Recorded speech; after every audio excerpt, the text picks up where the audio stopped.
In the last two sessions, we talked about the segmental features, vowels and consonants. And we also mentioned that the speech continuum or the spoken medium comprises certain features which are known as suprasegmental features. In addition to the segmental features which are vowels and consonants, we also have suprasegmental features like stress, rhythm and intonation, which are also part of the spoken medium. Now, we will see this one of the features now, that is stress. Speech continuum comprises all these features together. Speech is not complete by stringing together vowels and consonants, but also by superimposing certain other elements or certain other features which we call suprasegmental features. Let us take up one of these features now.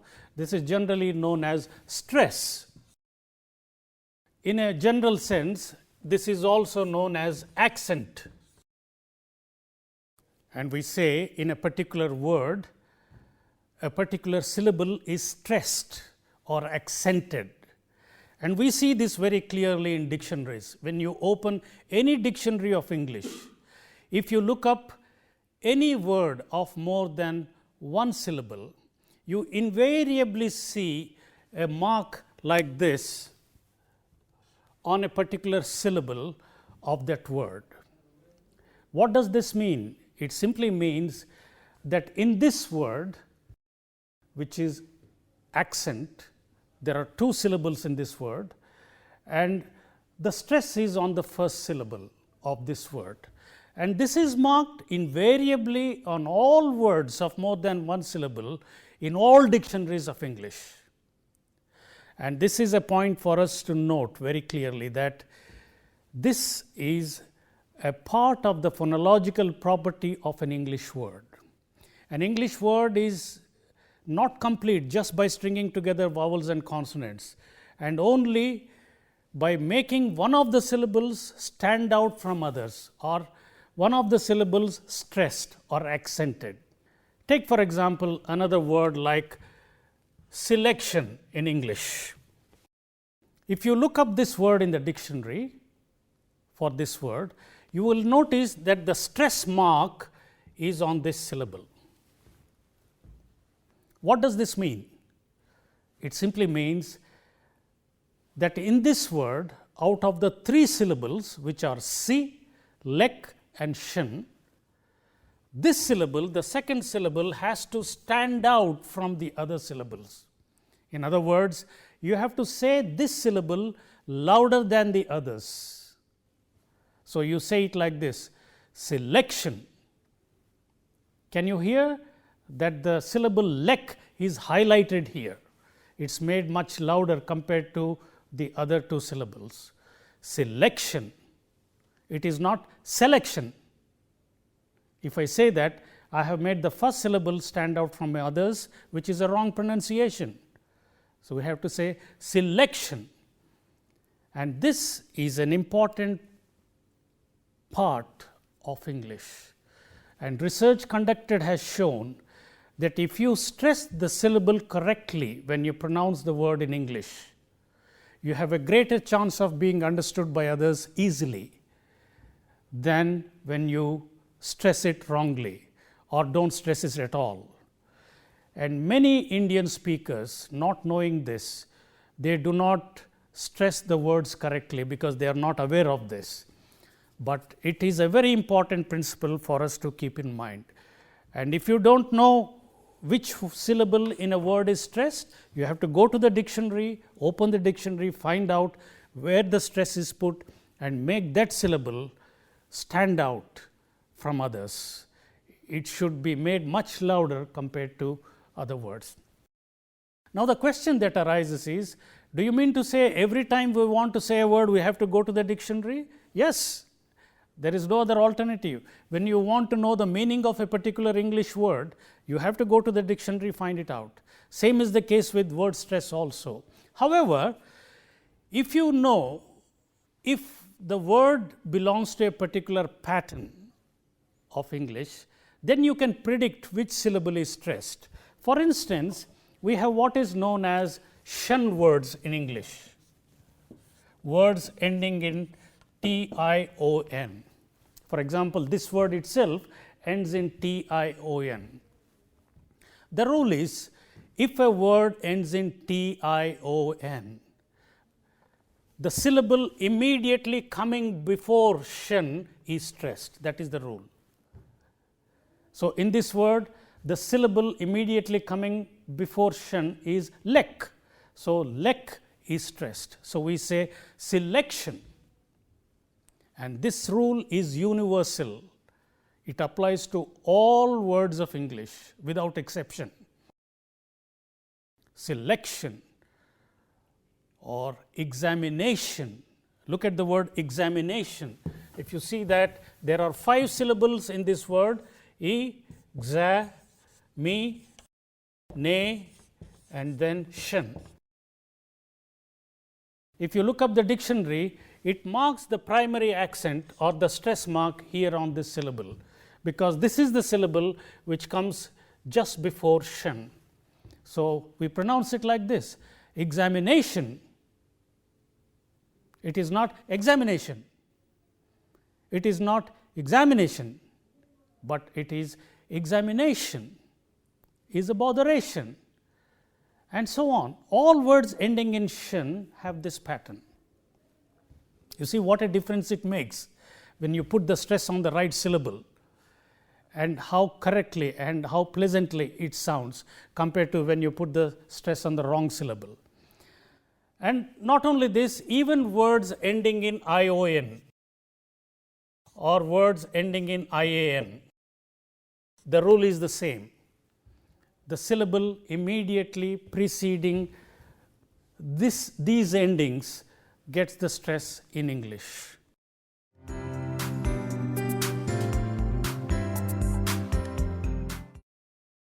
And then we have words ending in ik, ickle, and ickle.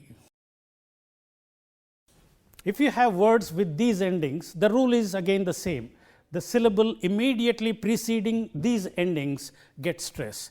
Let's take, for example, a simple word like 3 syllables, specific, and the rule is the syllable immediately preceding ik is stress. Therefore, we say specific.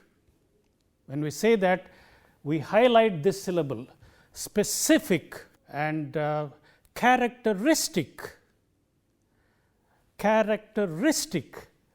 and so on. It applies to all words of this, or even if it ends in ickle, political.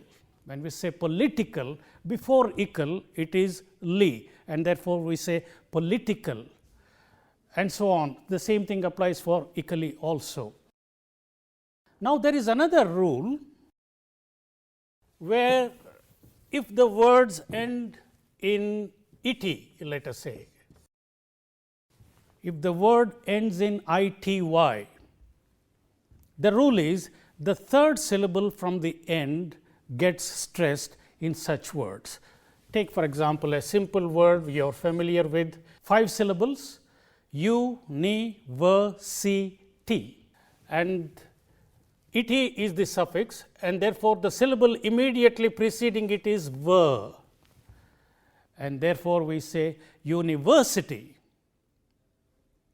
The highlighting is on this syllable.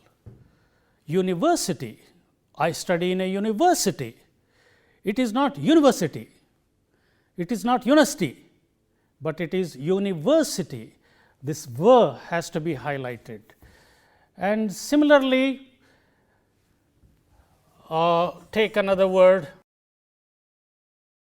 ending in ity, third syllable from the end, nobility, or very commonly mispronounced word. Same rule applies here, third syllable from the end. So, the right way of pronouncing this word is ability, not ability. When you say ability, the stress is on the first syllable, but it is ability. When you stress this syllable, this vowel gets weakened, and so ability. facility, responsibility, advisability, and so on. Let us take another word ending, words ending in ate,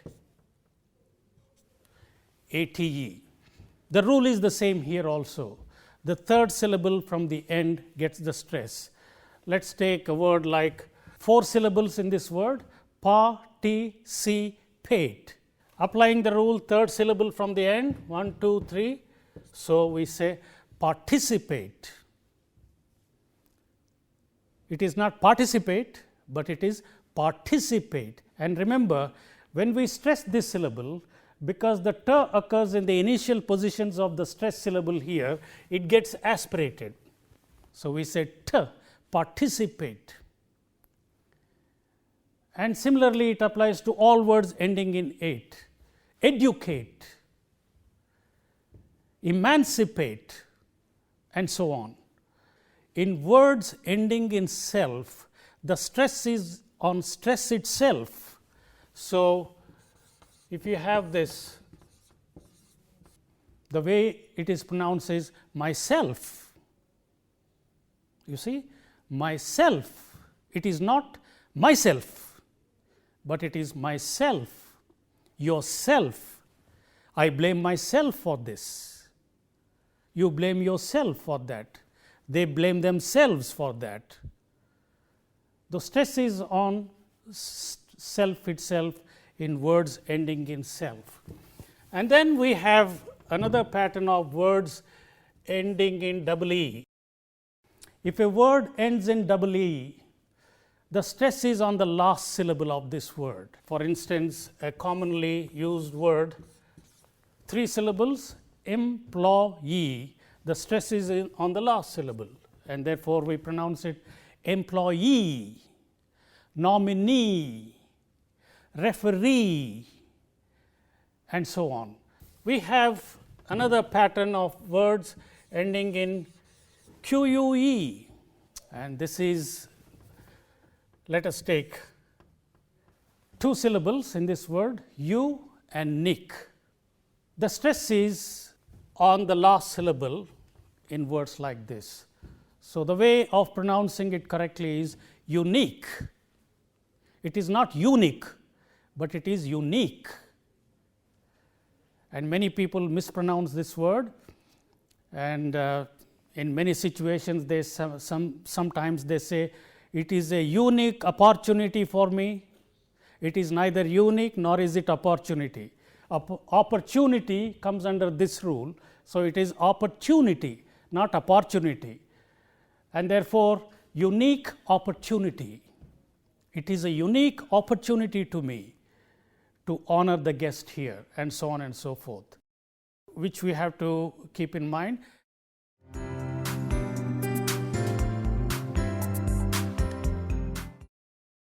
Particularly for students of science and technology, there are certain patterns of words which have come from Greek origin.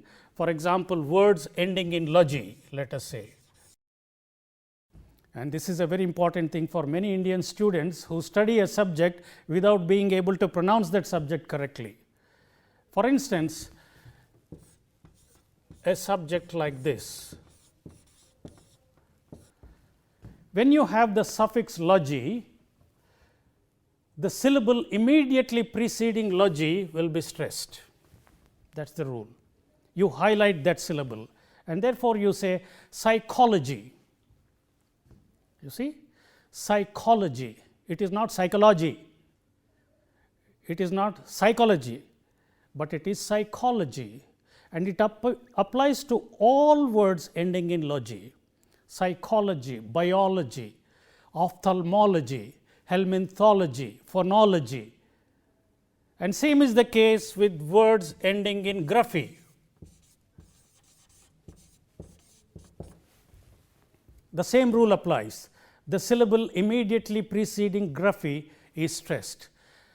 Let us take for example, geography or biography, lexicography, and so on.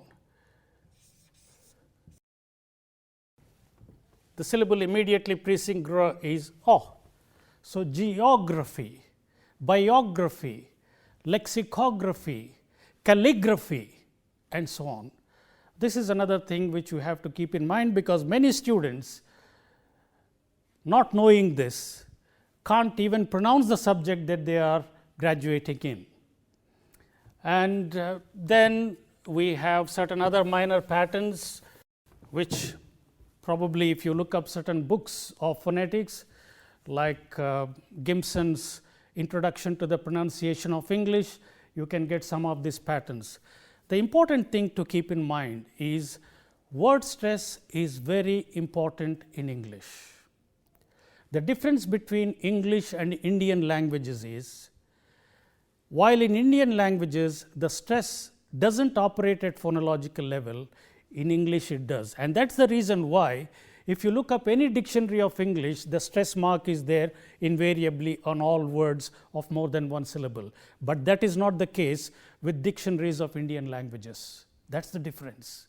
And moreover, stress also is important in English, because the rhythm of English depends upon the succession of stresses in connected speech. We will see that in the next session. And then another reason is, for intelligibility, it is found out that if you stress the right syllable of a particular word, you have more chances of being understood correctly by the listener. And then there is another reason why stress is important in English. There is a set of 40 words in English, where if you shift the stress from one syllable to the other, the grammatical function of that word changes. Take for example, a word like insult. When you use this word as a noun, the stress is on the first syllable. When you use this word as a verb, the stress is on the second syllable. So, for example, if I say, this is an insult to me, I stress the first syllable of this word, in. This is an insult to me.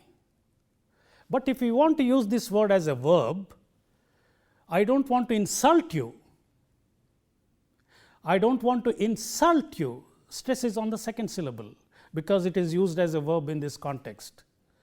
So, there is a list of about 40 words in English where such a thing takes place, and therefore, you must know to what use you have put the word by putting the stress on the right syllable. Take for example, a word like produce, stress on the first syllable used as a noun. Produce, stress on the second syllable used as a verb. Record, stress on the first syllable as a noun. Record, stress on the second syllable used as a verb. Conduct, stress on the first syllable used as a noun. Conduct, stress on the second syllable used as a verb. So, this is another reason why stress is important in English. When you are using with a particular grammatical status, then you must put the stress on that syllable, otherwise distortion takes place, distortion of meaning and confusion. These are the reasons why stress is important for us in English. Word stress is very important. Whenever we have a doubt about which syllable in a particular word is stressed, we have to go to the dictionary, find out where the stress is and say it accordingly in our speech. And this is one of the main differences between English language and Indian languages. We have to pay attention to this.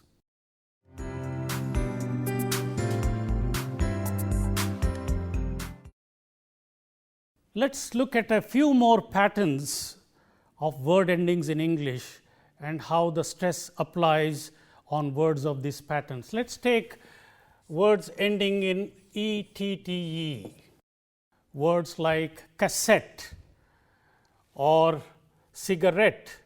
In all these words, the stress is on the last syllable, cigarette, cassette and so on. Then we have words ending in meter. especially if it is an instrument of measuring something, the stress is on the syllable immediately preceding meter. And look at this word.